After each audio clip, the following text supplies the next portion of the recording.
Welcome back to another episode of Teslamonial. I'm here with Ali, and we are going to do a first-time Tesla. Have you ever been in a Tesla before? Not before.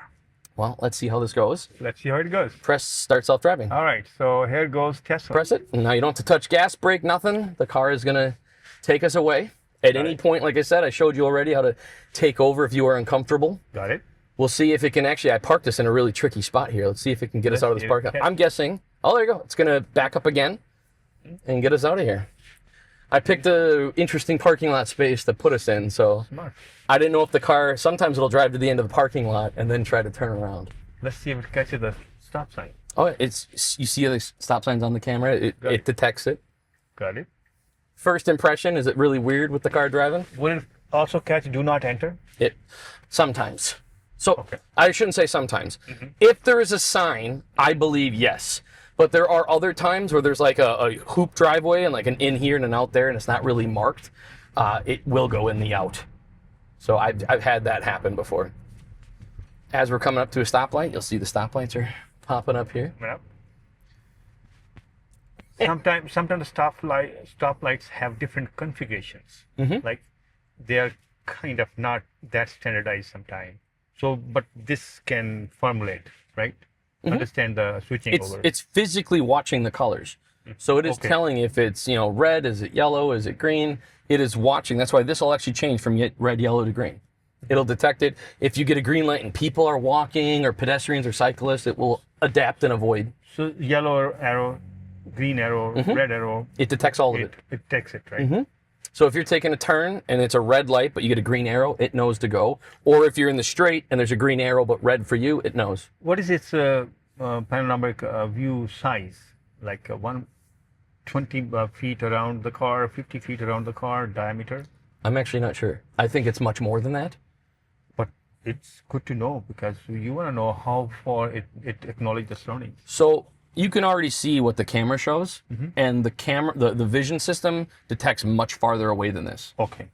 So the vision system detects, so when you're on the highway traveling at a great rate of speed, it detects much farther away to make sure that it can adapt at the speed you're traveling at.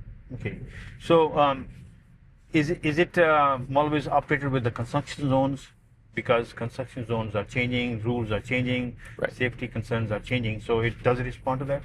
Yes. I have driven through many construction zones, especially now being summer. It's a very active construction.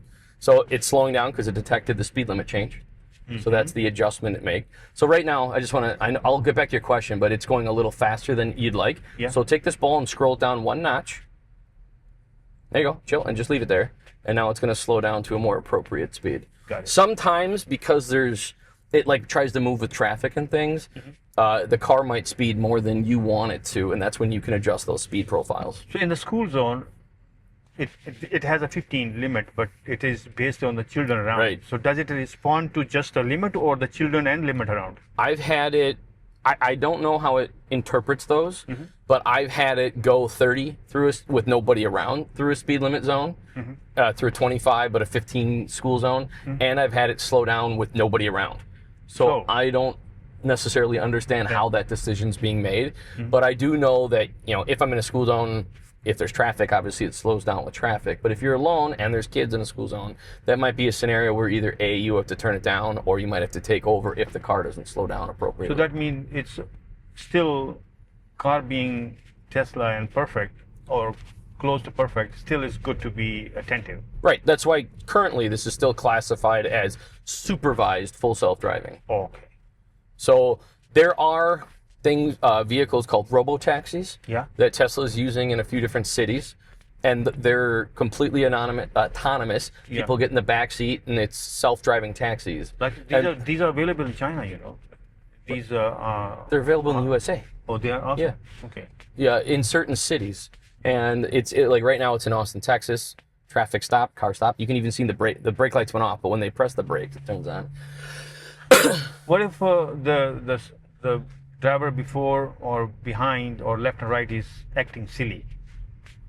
Like they are drunk and they just wave left and right, in and out. If it doesn't affect you, I don't think the car is going to do anything. Okay. If they get close to you, the car will avoid it. And I've seen videos where someone comes up too fast and the car moves to the side to avoid getting hit. But if they're just swerving around, I don't think, if it's not endangering you, the car. When we are stopping and some deer comes running at like a train rack speed, how would the car respond to it? Just stay where it is, or jump, get out of the way, or try to get out of the way? It's a great question. I've never seen or read anything on that specific scenario. But like going back to the other comment I made about if you're parked and a car's coming up behind you, I have seen videos where the car moves to get out of the way of the collision. But if you're parked and like a deer or something's running at you, I'm guessing the car would stay still and take the impact. But I'm not 100% certain. Okay. Does communities have any posted mega concerns about these cars?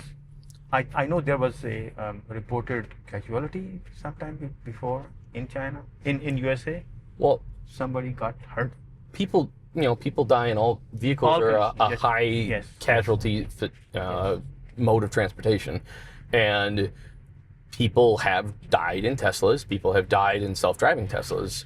So for example, there's emergency and you are at a speed and in a surrounding where stopping is going to hurt you more than keep going. How the car makes decision? For example, you are in a lane for say 80 miles per hour. There's no side emergency parking, and you are low on gas and you are almost running out of gas. How the car makes decision? Just die? No. So if you're in self-driving mode, the car builds in. So like right now, if we had to go to this destination and it's in self-driving, but if it doesn't have enough charge to get to its destination, and it's even before that, there's a setting in the computer that I have it set to 10% charge, 10% battery is the minimum. So as soon as my car hits 10%, it is looking for a charger. And it's built in. Even if I'm at 20%, and I'm going to go someplace that's going to take 15% of my battery. So when I get there, I'll be at 5%. The car is not going to try to get to that destination right away. The car is going to try to reroute me to a charger. Oh, itself. Built into the system. And it has all the chargers built into here. And it will reroute, go to that destination. You can get out and charge it, and then it will take you to your final destination. So I know there are a few on South Tyler Drive. But how many stations are recharging stations in Sheboygan? In Sheboygan, that's the only one. That's the only one? Correct. So, I charge at home. Yeah. And it's full every single day. Okay. So I charge every single day. I always keep the car full. It's not like a gas car that you drive all week and you wait till you're almost empty and then you fill it up. Every day I might only use 8% of my battery. And I go home and I plug it back in. By habit, it's just customary that just plug it in. It's recommended by Tesla. Okay. Tesla has something they call ABC, always be charging. So if you're not driving, they recommend charging. And they recommend you charge it to 80% unless you're going on a road trip. That minimizes the battery degradation. Because over time, your range will reduce because the batteries do degrade. But Tesla recommends for daily use, unless you need more than 80% of your battery, you limit it. So I do limit it. This popped up, just telling you, because we're getting close to our destination. Yep. So it's asking, at destination, what do you want to do? Park, pull over, parking lot, street. We're going to go into a parking lot. So I selected parking lot, and then I'll just swipe away the map because we don't need to see the map. But yes, so it's full every day, and I drive wherever I want to, and it's never a problem. And today I drove to work, and then after work I have dinner with my mother's birthday, and we're going to go down near Milwaukee. Beautiful. So I'm going to get in the car and go pick up my family, and then we're going to go off to Milwaukee and come back. And the round trip's only going to take about 120, 130 miles. So how this car respond to, say, emergency authorities like police? It pulls over when they're behind you and in front of you. Same case with the ambulance? I actually had that happen to me yesterday. Okay. Just yesterday there was first a police car came up behind me, and it pulled over, and then the cop passed me, and then it started driving again, and then an ambulance came towards me, and it pulled over and let the ambulance pass, and it pulled back out. And it respond to the sound or the light, or how it respond to the emergency? Because sometimes the emergency vehicle is not in sight, but it's very close around the corner. So how this car respond to that emergency, or how it calibrate the voice being a emergency voice or any other voice? I'm pretty confident it does it visually, not audibly. So I'm not sure if there's any microphones outside the car listening for stuff like that. So my guess would be it's the flashing lights. So that means if it's emergency vehicle right behind this car, and car is high enough to hide the sight, then this would not respond to. Maybe. But I would tell you that the cameras would surprise you. Okay. There have been vehicles behind vehicles, But it can read. and it somehow detects it. I don't see it, but the car sees it, and it always surprises me. So I'm not saying it's perfect, but I am saying I have not had a problem yet. In 10,000 miles in 1 year, it has been really good to me. So, as you can see the life changing in a very quick fashion than any time before. Now we're talking about electric cars and then self-driving fully autonomous cars. What's like autonomous? Okay, cars. Is there any other reason to have the roads? Just have the robots going up and down with that hexagon flying wings like a helicopter? Why have the roads? Why have these signals? Just have the cars going up, coming down, going up, coming down on a certain spot. Well, we don't have self-flying vehicles yet. That's what I'm saying. I think it's stuck in a loop right now. Okay, we can change it. So I'm not saying that we have a safety problem, but this would be an example of like a glitch in the system to where Did you stop? No, you're doing fine. Once it comes around again, I'll probably have you take over. Let's see that. But it should pull in and park right away. But Yeah. for some reason, it's just circling the parking lot. So this would be an example of something that is not perfect, but I also wouldn't call it, it's parking now. It's going. It's parking behind us. Okay, good. So I don't know why it circled the parking lot like that, but It should have parked on the first run. it should have parked on the first run. Yeah, got But it. here it's self-parking, it backed in, you can see the lines. It's centered, right? It's perfectly centered. Perfectly centered. Got it. And now it's done. So now to start the second, it thinks you're getting out. So it's going to back the seat up. It's going to lift the steering wheel out to make it easy for you to get in and out. When you are ready to begin your journey, you tap the brake, which lets the car know that you're ready to go. So tap the brake. That's the gas. Oh, tap the brake. Yep, let go. Just tap it. And now it's ready to go. So you can tap that start self-driving again. Let's see that. Tap it. Push it. And now we're off to the second part of our journey. So look at the cost of the infrastructure for Right. road cars on road versus the cars in air or any vehicle in air. Look at the level of freedom the space is going to open up for people than what we have occupied. At least you can see at least 20-25% of the area is covered by our infrastructure. But if the car goes in air, that space is open for life. I agree with you completely. I think we're a longer ways away from, so that car is coming. So the car is creeping out, but slowing down. And then as the Mustang passes, it should go. I think we're ways away personally from self-flying vehicles. I mean, planes, in the air, but Yeah. we're talking about, like a car that can take off and fly. And I think we're a ways away from that. But we have seen those multiple fans going up and down. I think we're going through the trial zone or suspicious zone about those vehicles. Yeah. There will be time, maybe beyond me and my generation, there will be times It'll happen. when these roads become worthless. It will happen. I think we're a ways away from it, but it will happen. Yeah. What I think is in the much closer future Is? is everyone having self-driving cars. So in fact, Tesla already started producing. They're not for sale yet, but they are making cars with no steering wheel, no gas and brake. It's just a bench seat. You sit and sleep. You sit and Basically, sleep. you lock yourself in the box and let the the box car do go. let the box do the job. Yep. So they are making those right now, I believe, in their Texas factory, I think. But there are pictures you can look up online where they have made a lot of them. But they're not for sale yet because they need to pass that threshold to not supervise self-driving. I think I might have asked you before, but how long it takes to from zero charge to fully charge? How long it takes?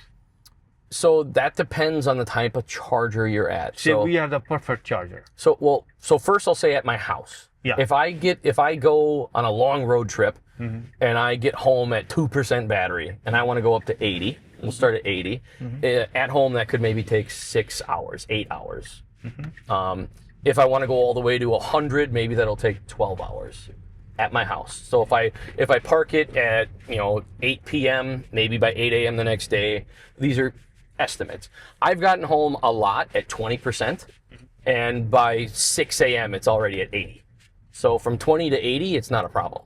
But it takes just as much time to go from 80 to 100 as it does to go from like 10 to 80. It charges, it's not a linear charge, it's parabolic. So it charges really quick in the beginning. Then it slows down the more full it gets. Okay. If you're at a supercharger, so your home charger, if you have a nice level 2 home charger is what it's called, it is an 11 kilowatt system. And that system can take, like I said, 6 to 8 hours or whatever to charge at home if you use most of your battery. Now, if you go to a public charger, those are superchargers, and there are 4 levels of superchargers. And it just depends on how new they are. There's older ones that are like 120 kilowatts, which is still 10 times greater than your home charger. And then the newest ones are, I'm going to get this wrong. I gotta look this up in my notes, but it's like 400 kilowatts. It's a lot more. And those, I believe the Tesla, all the Teslas except for the Cybertruck have a lower, not low, but lower charger. They can only charge so fast. The Cybertruck is the only one. It's got a different system, and that guy's got the right of way, so it was waiting. But that guy wasn't going, so it made the decision, and it was ready to go. But if you're at a public supercharger, let's say a regular one, which would be a V3, which are everywhere these days. Did it respond to the hand They sign? do respond to hand gestures now. Even for pedestrians, it'll slow down and stop for a walker, but if the walker waves you by, it will detect that and it will go. And would that have a legal standing? Like, If they ran out and then you hit them after they waved you? after wave you? So currently, as of today, because this is classified as supervised, any and all accidents with houses, buildings, property, people is on the driver. Got it. Once this goes to unsupervised, that's a Then it's whole on the whole different bargain. They'll have to but set we're up. not there. We're not there yet. So right now, no matter what happens, the driver's at fault. Okay, got it. The V3 supercharger that are everywhere right now, when I go on a road trip, I'll take it down to like 12%, and it'll get me up to where I need to go in like 12 to 15 minutes. So I have seen some interchangeable batteries. Like you pull in, your dead battery goes out quick, and then the fully charged battery comes in, and the next moment you're driving again. Those are proposals. Nobody does that yet. Okay. Nobody, not even in China. I have seen that just as an experiment. Yeah, that's been so. They've been coming up with different ideas on how to make vehicles just always run. Especially if you look to like self-driving semis or a taxi system where they're just always driving all the time. How can you avoid even a 5-minute charge to where you can just go, go, go? So they have had ideas where you drive into a bay, the floor opens up, your battery comes out, a new battery goes in, and then you go with a full charge battery. That has been spitballed, but I think it's too expensive to do something like that. So no one's even, they've worked on the idea, but I don't believe anyone's actually physically trying to install that. So right now they're just making charging faster is what pretty much everyone's working on. So now how this car interact with the safety rules, say linked to the toddlers, the babies in the car, or for example, you have a baby in the car without seat. That's on the driver. So if I have 2 car seats in the back, if my kids aren't seatbelted, this only supervises the driver. It just makes sure that you're paying attention to the road. You're okay. But if I take my seatbelt off, by law, I need to be wearing my seatbelt. It's telling us my seatbelt's off, but it's not going to stop. If your kids are running around in the back seat, it would not even respond, right? It won't. When you take off that belt, it's a response. It gives you a signal. If someone's sitting in the back and their seatbelt comes off, it'll do just what mine did. It'll tell you the back seat is not having a belt. Right. But what if baby has no baby seat? It won't do anything. Won't. Okay. Correct. That is on the driver. Like I said, this primary is just the driver to making sure you're paying attention, and then the normal car features that other cars have when you take on and off your seatbelt. It does it also recognize face? As far as what? Who's driving? I come close the door and door opens because it acknowledges my face. No. Oh, no, not yet. No. So the drivers, like I said, your cell phone is your key. Yeah. And my wife and I each have our own phone. So when we approach the car, it knows if it's me or if it's my wife. Okay. And then when we get in the car, it's locked right now, but when we're stopped, there's driver profiles up here, and you can pick who's driving, but it preloads based upon who's getting in. And we've had good success with it knowing who the driver is. So when my wife drives, it knows it's her. When I drive, it knows it's me. The doors don't open for you. Now, this is the economy level Tesla. So the Model S, I'm sorry, not that one. The Model 3 and the Model Y. This is the Y. These are the economy versions. So they're like $37,000 to $55,000 is what these models are. Then the Model S and the Model X are the luxury version. Those things start at like $100,000. So those versions have different features. The high-end ones have different features than the economy ones. So the Model X, you can on your phone pop the driver door. It doesn't do it for you, but you can on your phone hit a button and it will open the door. Is it giving the signal now? Sorry? It's going to give the signal, right? We're going to go to the art center. Okay. So when we get up there, so right now I'll pick parking lot and I'll put this away. And then as it gets up to the entrance, it'll turn in there. And give the signal before, right? It will. So every single turn we've done so far, Yellow light. it did that back there. Fair. But it would never override the yellow light. You know, sometimes we are close to yellow light, but we know I can pass and before the red goes on. It makes its judgment based upon your speed and how long the yellow's been up. But the car will, by self-driving, the car is not going to override the yellow sign. It senses that it's not going to pass, so it will stop. It will respond to yellow sign. It will respond to yellow. If it thinks at the rate you're going, it's going to back in right here. Yeah. At the rate you're going, if it believes that you will safely make it through the yellow light, it will allow you to drive through a yellow light. If it believes that you will not make it, just like a human would, it will brake at the yellow light. So at that last. But the logic of yellow light is to slow down, right? The logic of yellow light is that it's notifying you that it's switching from green to red. So if it just immediately goes red, people would be running red lights. So the whole goal is to not be in the intersection when it's red.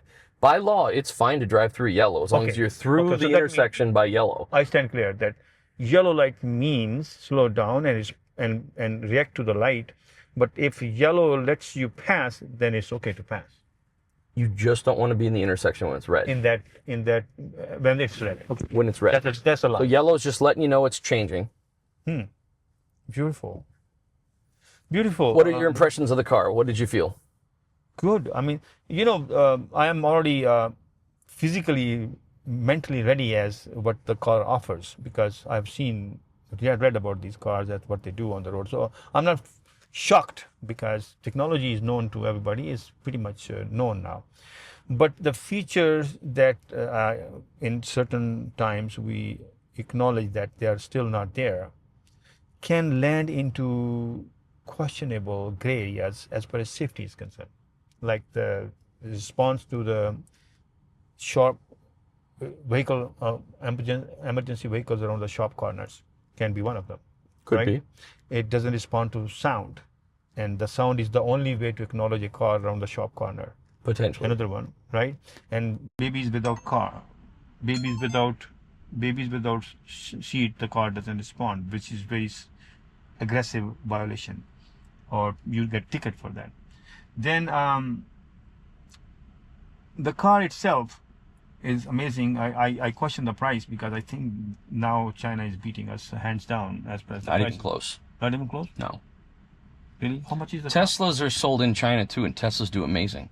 That's a misnomer people read online. Yeah. People say all the time, well, oh my God, the second China EVs are sold in America, Tesla's dead. And that's just marketing BS. Teslas are sold in China. They sell well. They do great.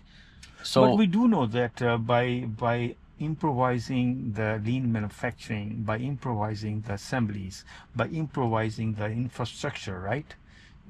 One part we make faucet, we bring in from China over here into SFO in Mexico to assemble. But if you build everything in town, you are manufacturing lean, right? And that's what the approach is behind Chinese cars, to just build them in, build them close, build them mass, and go by volume then by quality and beat the market. That's what I think the approach is over there. And that's why in the you're gonna solar energy, they're beating hands down the whole world. And then as what you call these electric cars are also getting, maybe we don't agree both, but I think market-wise they're taking a big chunk of market share from Europe and from Asia and from America altogether, although we put different kind of conditions which are kind of nonsense, but that's a different story. Wonderful. First ride in the Tesla or any self-driving car, but love it. I'm glad. That camera died. It overheated. So I'm going to look at this camera and say, well, thanks for watching. Thank you. If you like this kind of content, please like and subscribe. Leave a comment down below. Thank you, Ali. Thank you very much.